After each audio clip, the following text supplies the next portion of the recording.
fire? That's the first question we'll answer in the next 5 minutes. You know, one of the elements of God, meanwhile, God is not tangible.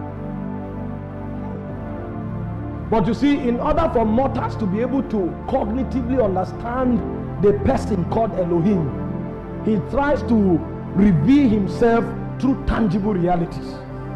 But God is immaterial, God is intangible. However, for man to be able to articulate the essence of God, he defines himself through tangible things. So the Bible says God is light. God is not light. But if he doesn't call God light, there's no way you can know God, because you know light. So because you know light, he uses light to define God.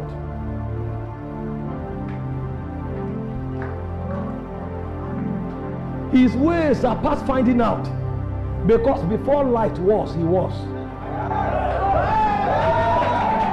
So how can you define him by what he pre-exists? He existed before light was. So light is insufficient in defining his essence. But in order for you to understand who he is, he uses the characteristics of light to define a deity that cannot be approached. So the Bible said he dwells in light that is unapproachable. And another way God is defined, he said God is a consuming fire. So one of the ways by which Elohim was known in the world that was, not this world, because there was a civilization that existed before this civilization. The civilization that existed before this civilization was a civilization of spirits. There were no beings with corporal elements. The world and the realms were dominated by spirits. The first earth, before it was destroyed, the governor of that earth was Lucifer, the son of the morning. So the way spirits lived was to express different dimensions of God. So there are angels that are made of light. So the way they give witness to God is not by talking, it's by manifesting him. So when you see the God that is light, he is revealed through an angelic quadrant. And then there are other angelic quadrants that reveal God as fire. There are other angelic quadrants that reveal God as sound. So when they show up, you hear volumes of sound that you don't know their origin. The reason is because there is a constant vibration in the bellies of Elohim. So those angels give testimony to the God of sound. There are angels that give testimony to the God of fire. There are angels that give testimony to the God of light. Now, there was one of the princes of Zion that doubles as an angel of fire and as an angel of light. His name was called Lucifer, the son of the morning. But because of his rank in Zion, he decided to violate the government of God. So when God wanted to judge him, you know, the way you judge men is different from the way you judge spirits, because they live in different dimensions and they are made of different elements. So when God wanted to judge Lucifer, Lucifer is the angel of fire. So the Bible said you move to and fro in the midst of the coals of fire. He was of the rank of the seraphims, the burning ones.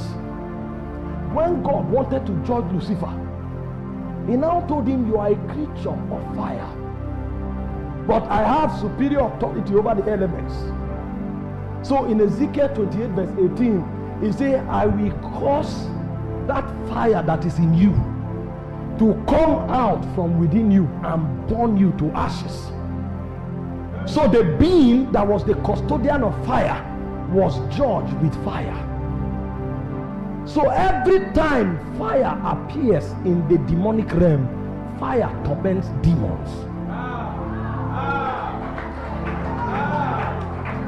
I want to show you why you need fire, so you know it's not about running in church.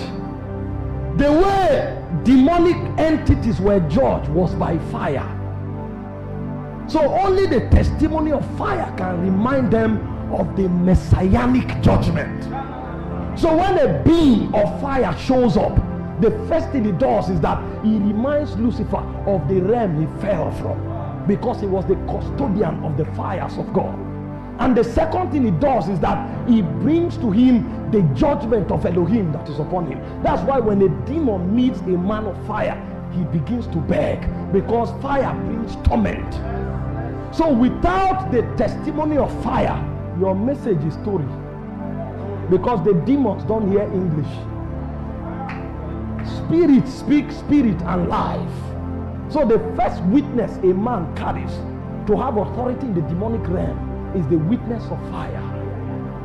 That's why he said he maketh his angels spirits, but his ministers flames of fire. The reason is because if you can't judge a demon, you cannot bring kingdom to his realm. He will fight, he will rebel, and he will revolt. The only way you can bring the government of God to a territory is if you have the authority to judge the spirits in that territory. And one of the weapons of judging demonic beings is the testimony of fire, because they were judged with fire. You know, the wisdom of God is beyond human comprehension. Pastor, sit down. You want me to lose my message now? You know, this man has stature. If he stands away, because I'm flowing from the spirit. What I'm telling you, I didn't write it anywhere, and I didn't read it anywhere. All those things we were doing, I was not doing impartation, I was ascending, because my message is not in the textbook, it's in heaven.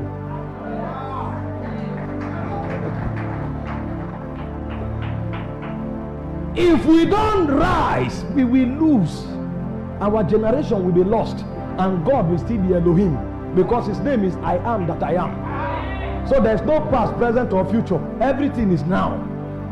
So 100 years can be cut off. God didn't notice. The reason God will notice is the texture of witness that generations bring, because our witness is like a delegation into the realm of the immortals, that we are also part of the agenda of God. We can be carrying out activity on earth, but there will be no delegation in heaven. So when the immortals begin to bring verdict and legislation, they can forget our generation, until a man stands and say, restore. Restore. 400 years can be in darkness, because there are no custodians on earth that can create a gangway between earth and Zion, and say even in this generation there's an assembly of men that are able to preserve the worship and the memory of God. There can be many churches, but there will be no territorial witness. And when the immortals begin to function, they don't function because our number is many. They function because we have a witness in the realm of God. That's why I say you have come to Mount Zion, the city of the living God. He's talking to you about a council of heaven, where God sits as king. He said there is the spirit of the just man made perfect, those who have departed from this realm. And he said there is a witness of the church of the firstborn. So without the witness of the church of the firstborn, a generation will be exempted from the immortal and eternal council and the council of Zion. And then you say we walk through time, and they'll say we didn't notice, because every generation is wielded to witnesses. That's why you hear in the days of John, there are many preachers. There were over 400 Sanhedrin, but it was called what? The day of John. John was the only one that brought witness to Zion. And if John was not in that generation would have been lost, because there was 400 years of darkness between Malachi and Matthew. There was no witness in heaven. The goal is not to be an apostle or a prophet. The goal is to be a witness. That's why he sent them. He said, go into all the worlds and disciple all nations. But how do you go? He said, as witnesses unto me. If you're an apostle and you don't have a witness, you are of the dark order. Your messages can be exegetically correct, but it will have no power in the spirit. So the first